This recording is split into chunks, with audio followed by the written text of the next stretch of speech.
Today I need to model this bioswale, and I can think of two ways of doing it in Rhino. One's a little easier than the other, and that's just using the patch command. So select your top and bottom contours, or like the boundary of the area you want to patch, and then make sure the top one is closed. And then you can do patch, okay. And that did a pretty good job. I'm going to turn off the architecture for a second. So you can see down here, it overextends itself by trying to blend these two curves together. The slopes are kind of steep, but there's a way to fix that.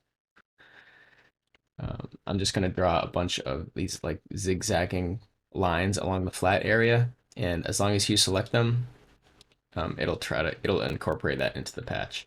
And you can also select extra contours if it's not just a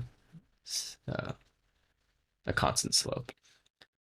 So patch again, and make sure your UV spans are high enough, and that's just um, how fine of a grid you have. So that did much better. Another thing is that it kind of doesn't take into account the surfaces around it, so it'll just have a really sharp edge right there, and I kind of want it to be more gradual. So I'm going to show you how I would do that.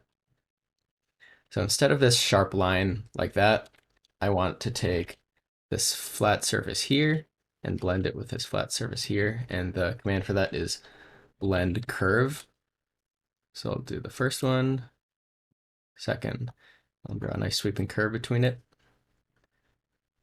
That's what I want, so I'll do OK. And then I want this extruded around that entire boundary, so the command for that is sweep 2, and that just lets you take 2 rails, so 1, 2, and then here's the cross-section curve I want extruded, and then I'll extrude it around the entire thing.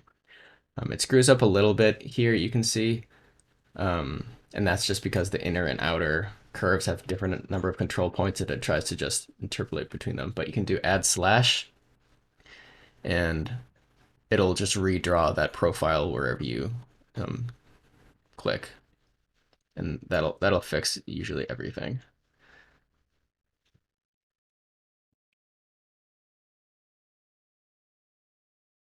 All right, and the last thing, okay, is just take your bottom contour, close curve, and then planar surf or patch, and then you get a perfect little bioswale there. Lovely.